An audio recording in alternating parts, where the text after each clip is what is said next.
Ateneo de Manila University. I'm 19 years old and I'm a utility spiker for the Ateneo de Manila Lady Spikers.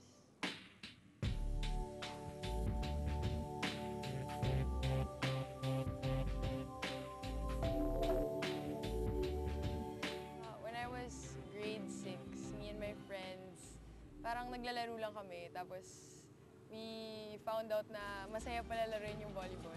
So yun, naging hilig ko na maglaro ng volleyball ever since.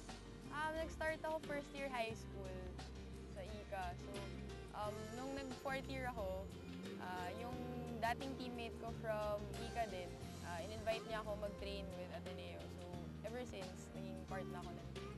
Iba yung college level na volleyball eh. So nag-iba rin yung training. Parang mas intense siya, mas nagfo-focus sa sa offense. Kasi yung high school, puro depensa lang eh. Pero this time parang mas intense yung mas magagaling yung mga players. So parang mas kailangan mag-focus sa training. Nung sumali ako sa Ateneo, yung Ateneo wasn't really one of the top-notch teams. So I just wanted to play.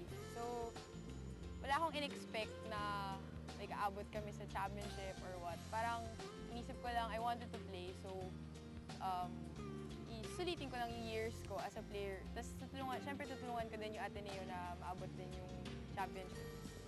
Only child lang ako. So yung only family ko like my mom and my dad. And super close kami. Sinusupport nila ako sobra sa volleyball. They watch all my games. Parati silang present. So parating lang ako sinusupport. So wala. Sobrang thankful ako sa kanila kasi pinapakita talaga nila na mahal nila ako kahit na ano i-choose ko. Ganyan. Nung dati kasi parang ayaw na ng mom ko na palaruin ako ng college. So nung pumayag siya, parang syempre, sobrang thankful ako na binigyan niya ako ng chance na ituloy yung gusto kong gawin. Bago yung team this year kalahati siya. Five veterans and 5 rookies. So, malaking adjustment siya for us since majority of yung star players namin last year, wala na. So, parang yung natitirang mga players last year, malaki yung sino-shoulder namin na pressure para i-maintain yung image ng Ateneo.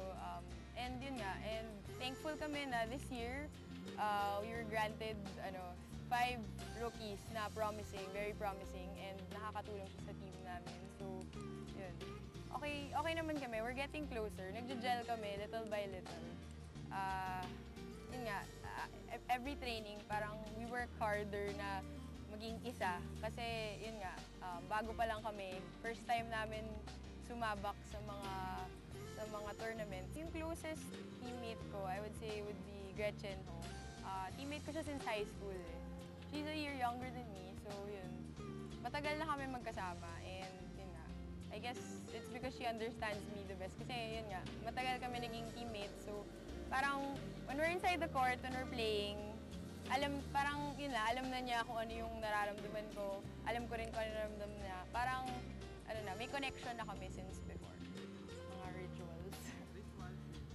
Wala naman.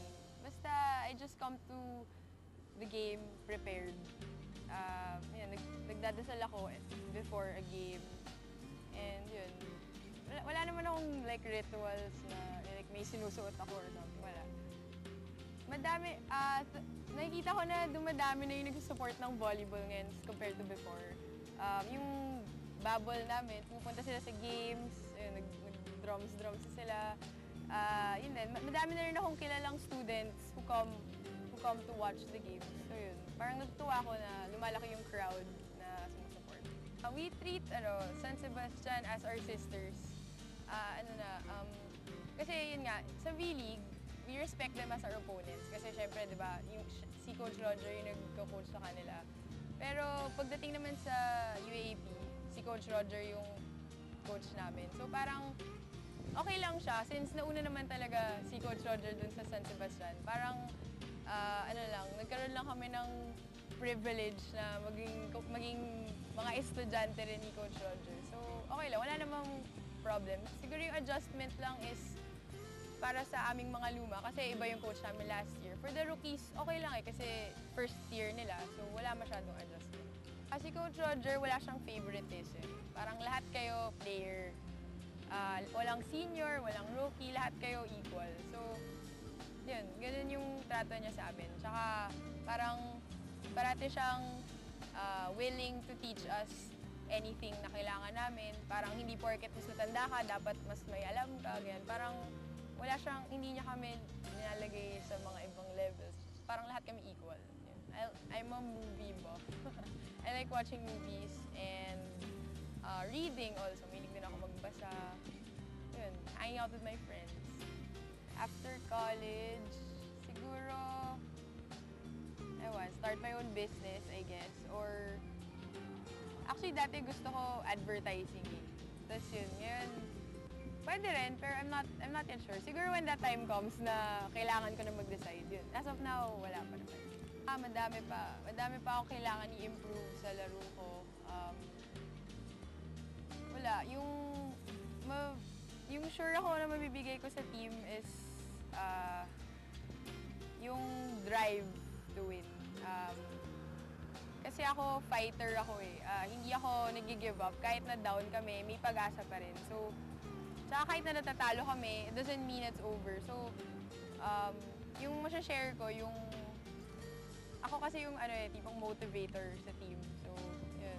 Tutulungan ko yung mga rookies. Like, syempre, parang minsan kinakabahan sila, ganun. So, parang help ko sila na, just to do their best inside. Inside and outside. Parang, kumbaga parang ate na rin. Since, puro mga younger batches yung mga teammates ko. Siguro yung last conference, yung nanalo kami ng over San Sebastian, and then we entered the finals. Sobrang grabe, iba talaga yung feeling na yun. Kasi, alam mo yun, first time ng Ateneo makapasok sa finals, tapos natalo pa namin yung San Sebastian, yung forever nasa top. So, yun, parang nakakatuwa kasi kami yun. Kahit na may guest player, kami pa rin yun, parang pinaghirapan talaga namin siya. Sa teammates ko, thank you sa lahat, sa patience nyo and sa determination nyo sa loob ng court. Madami pa tayong kayang abutin. Sana, dire-diretso na and magtulungan tayo para maabot yung goal natin. Matagal pa tayo magsasama. So, yun. One step at a time. And, yun. Thank you thank you for always being there and for helping me also.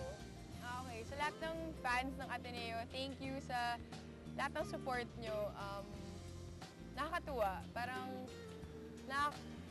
natatouch kami parate pag nakikita namin na natutuwa kayo, pag nakita nyo kami, or kahit, nakikita nyo lang parang nakangiti na kayo.